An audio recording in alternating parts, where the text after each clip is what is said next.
Pete Vadas go ahead and add it to his pile. We'll slide them in at the last second. So go ahead and get those up here. All right. So, Pete, talking about models. Okay? You're a model? Okay. Talking about models. Models are constructed by people who have their own biases. The question is, how do you want to control? How do researchers control for confirmation bias in the selection of which variables and data points are used in a model and which ones are not? And you have to draw that decision between how complex to make it more comprehensive, or how streamlined you make it to make it easier to manage, but yet you're leaving things out, and that's the judgment of the person constructing the model. And how do you deal with that when you're building a model? No, that's a great point. I mean, I think that's why we get a lot of different types of models that exist out there, because people bring their perceptions and their biases to what they do. I mean, it's just that's human nature. So, yeah, what percentage of a model is your perception and bias when you build it, and what percentage are your objectives when you look and listen and say, okay, what do I think we need, and you start to draw on information from a lot of different sources to build the model. So you try to be objective. I mean, I think that's what we do in science, but the bias is in there, and I think if you can work with the team, I guess that helps it, and communicate and get as many opinions as you can in there. Yeah. Okay, I think that covers it. Thank you. And Pete, staying with you and focusing on the subsurface transport pathways and modeling phosphorus subsurface movement, et cetera. We have a couple of different questions relating to that. And they both started out with your comment that we're not really good at it, or don't have a lot of track record, don't have a lot of experience with doing it. One is basically, what's the best way to tackle that? What additional information is needed so you can construct a good model of subsurface transport movement? And just because we can't model it, does that mean we need to stop worrying about it? Essentially what this one says. Well, I'd say historically, probably the subsurface movement is something for phosphorus that wasn't seen as all that big a problem compared to erosion and surface runoff. That's probably why those parts of the models are not as well developed. Why they continue to not be as well developed is a lot of times just you got to get people on it. I think now we have the data, we have the ability, we have the knowledge to do it. We just need to do it, and that's going to take grad students being interested in the models, and that's going to be a priority. And then when it becomes a priority, you get people on it, and you just do it. All right, so it can be done. We just have to do it. Yeah, I know certainly. So the idea that we can't do it, no, that's not true at all. We can do it, and we just need to do it. All right, thank you very much. Okay, here's a good one for you, Pete. No softballs? This is not a softball. Do the models show an increase in phosphorus as you go from the Conowingo Dam down the bay to the Atlantic Ocean? And if so, how much? I can't answer that question. No, I don't know that information. That's probably something that's going to happen with the water part of the Chesapeake Bay model. And that's beyond the edge of the landscape. So in the transport part of it, and then the in-bay model. So you'd have to go to people who do that and understand that to get those answers. Sorry. No, sorry, no apology necessary. There's things we know and things we don't know. So we just have to recognize that. And this one's not drastically different. If phosphorus moves so slowly through the landscape and with our hydrology we have, and you're measuring changes in decades, time frames maybe, how do you adjust models to capture decadal movements of concentrations? Well, I think it's not necessarily that the movement is necessarily slow. It can happen pretty quickly. Maybe, if you have a field where you put manure, you get a storm that phosphorus is gone from that manure that day. How far it gets is an issue. So it may happen in sort of spurts along.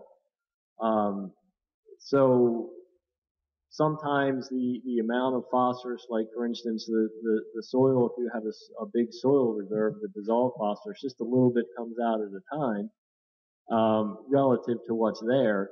So we certainly model that fairly easy, that reserve of phosphorus through time.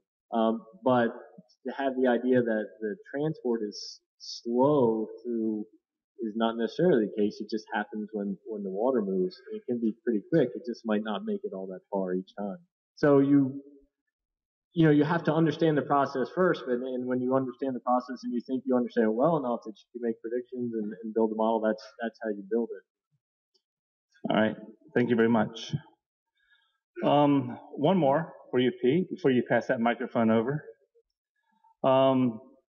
In the large watershed scale models, a lot of times the input data is fuzzy. You don't have the exact data you need, and you have to gather it from various different sources. So how do you retain confidence in a large watershed scale model if your input data isn't what you think it should be as far as quality or reliability, or just fuzziness because the sources of that are hard to get your hands on? No, that's a real challenge. Probably one of the biggest challenges that we have out there is just having the data we know we need to run the model. You do the best you can with what you have, but I think the big thing there is going to be communication, that the model developers and the model users need to communicate, this is the type of data that I need. If you want me to be able to say things with more certainty, then this is the kind of data that the model is just, there's some models where, this is the data you absolutely need to have. Every model is going to need to have certain types of data. Other data is going to depend on, how your model works. But you got to communicate that, and to your data needs.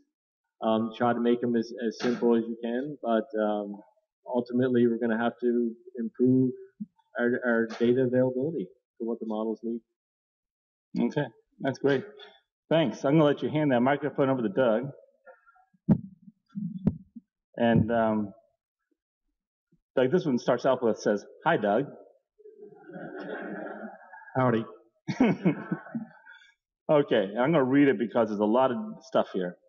It says, you presented some data looking at larger fourth order streams, and they lost 1.12 pounds per acre, while smaller, possibly headwater streams released 1.38 pounds per acre. Do you think that while the smaller streams add more generally, large storm events make up for the difference?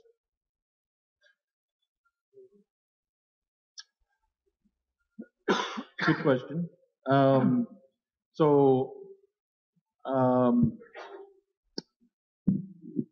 First of all, especially with monitoring data like that, something that I didn't talk about, and it wasn't really related, but there is a lot of uncertainty with that type of data.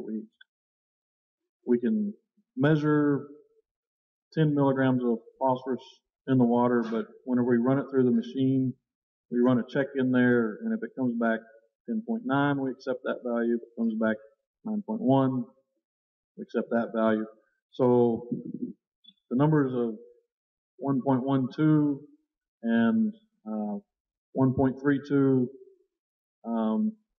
that's the best estimate that I have based on how we set everything up. But I'm not sure we can provide a statistical difference between those two values. But whenever we look up in the headwater streams, we were coming up with 8 pounds of phosphorus and 4 pounds of phosphorus. And I can say that there is a statistical difference between those. And the reason why we saw larger loads from that part of the watershed is because the water typically flows slower. So you'll have maybe sediment come out of a tile and fall right into the stream, and then there's not enough stream power to move that downstream. And then whenever you get a first storm event, after that, you'll have enough stream power to push that downstream, and that's where we measured it. Another thing that can happen, and this is kind of a problem where that legacy phosphorus on the depositional areas of the floodplain could be a problem. Whenever you get a storm event and your stream starts to want to meander a little bit, it can not only take out what's in the bed load itself, but also cause bank erosion. So that was a part of that 8 pounds of phosphorus per acre in that 1 year. All right, thank you very much. The next question, Doug, is referring to groundwater legacy P and losses through groundwater, and I guess the diminishing groundwater P. Are we basically talking about a process of deep groundwater, like 100, 200, 300, 400 foot drinking well aquifer water, or is it much shallower, a meter depth or so, that we're talking about for where legacy P and groundwater resides? What I was talking about today was mostly in-field groundwater. So in the slides that I gave were from, I think, UMES, some of Pete's data and others that have worked there. And it's in the top 3 or 4 feet from the surface, I think is where the vast majority of what I was considering legacy P in the system, it's just not moving very quickly away, is located. Now, undoubtedly, there will be legacy P in the deeper aquifers. Whenever I was looking, I didn't see any mention of elevated levels of phosphorus in the groundwater. That's not to say that they aren't there. It's not to say that it's not in the literature. I just didn't see it. And it would just depend on the residence time of that water moving through the system to get into the stream. Okay, and there's another question that follows up directly on that one, relating to the shallow groundwater, the 2 or 3 or 4 foot deep groundwater in a coastal plain situation, I would think. What's the interaction to injecting P sources affecting that shallow groundwater versus surface supply of P sources in a site where you have that shallow groundwater? That's a good question, and the answer is going to depend a lot on your FIV, I think. I would still tend to want to try to inject it, just because we know that if we can get soil contact with the phosphorus, we have a better chance of it absorbing or other biotic or abiotic processes to sequester that phosphorus. In the Midwest, where we drain our fields with tile drainage, sometimes you'll inject manure, and unless you do something to break up the macropores, and unfortunately if they inject too much manure, you can actually get leaching of like swine manure straight to the drain tiles, and you can actually see manure running out of tile drains into the ditches. And I think Pete has tested a system that it's got little bat wings on it that disturb the macropores and really shake things up, which prevent that. Thank you. All right, You bet. you're done for now. Joshua, don't leave your presentation with extra time, because then you get extra questions. I'm good. Okay, Josh.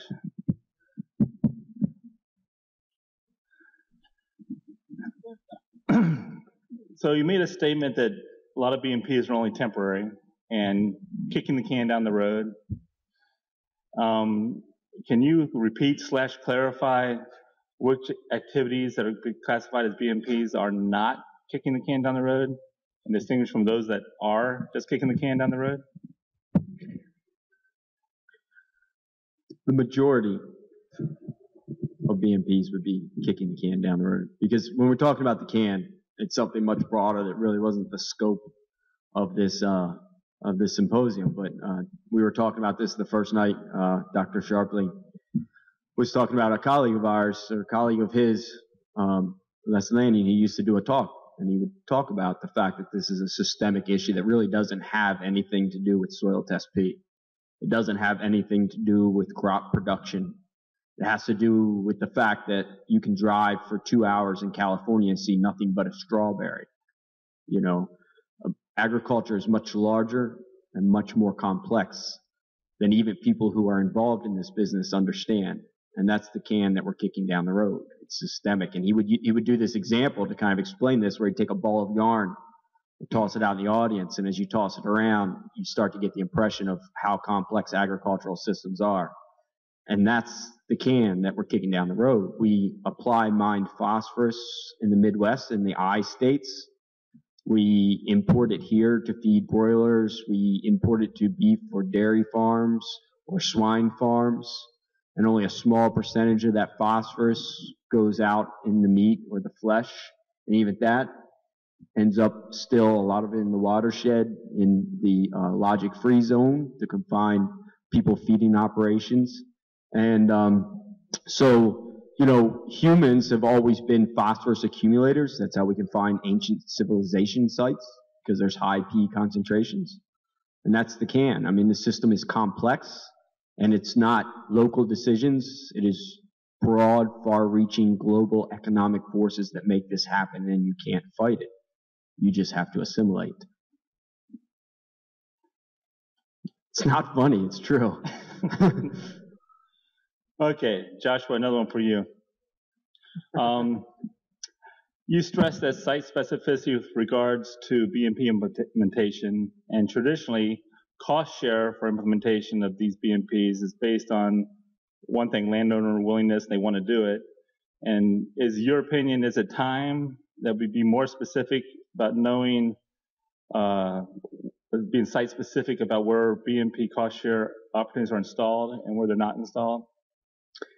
I think it's time that perhaps we'd be more specific in using some sort of performance-based metric to select BMPs, whether it's the 4R approach, whether it's the Apple model, whether it's crop yield versus inputs, these sorts of things. We have to figure out some way, because, yeah, I mean, you shouldn't be paying for tillage on an erodible soil if that's a BMP. It's just an example. I know we don't pay people to till, but you know, we do encourage or mandate manure incorporation to some degree across a lot of landscapes.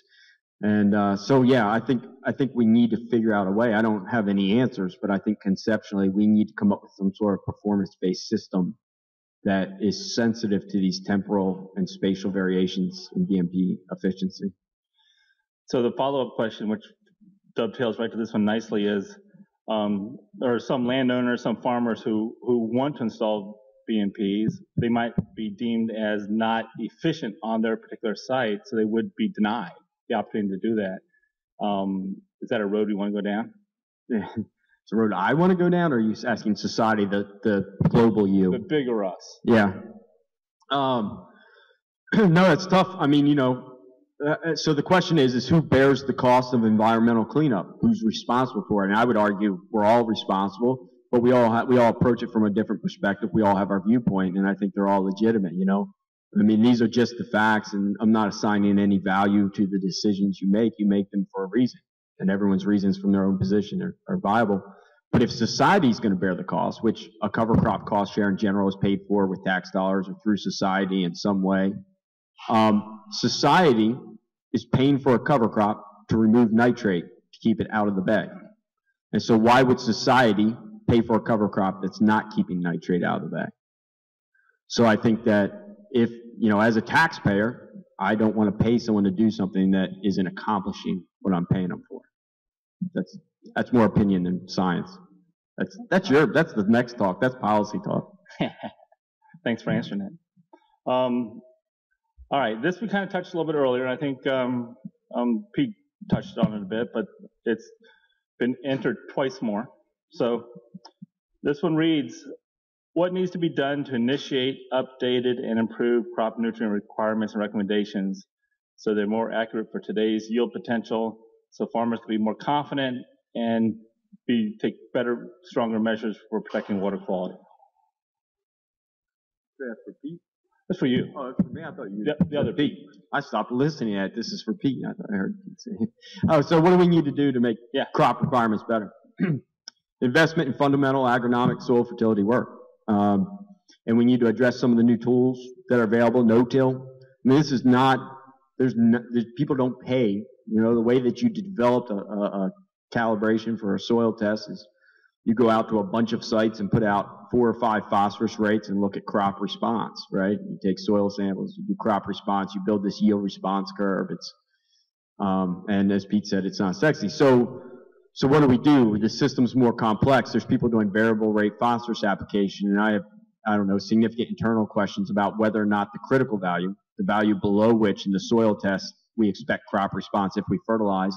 I question whether the critical values we've established are appropriate or precise enough for subfield management. They're accurate. On average, they're pretty accurate, and there's some extra built into them.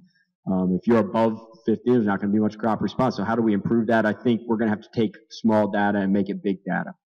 I think the lack of funding that we have today, this is something that's really been put forward by IP&I and others, is all of us have little plots going on for whatever reason. And we need to figure out a way to share that data in a way that's meaningful, that protects the owner's data. I mean, all the farmers in the room, you're sharing data with your crop consultants. If you're using the Pioneer and Circle model, you're sharing with them, or Monsanto has their model. You know, there's all these models out there.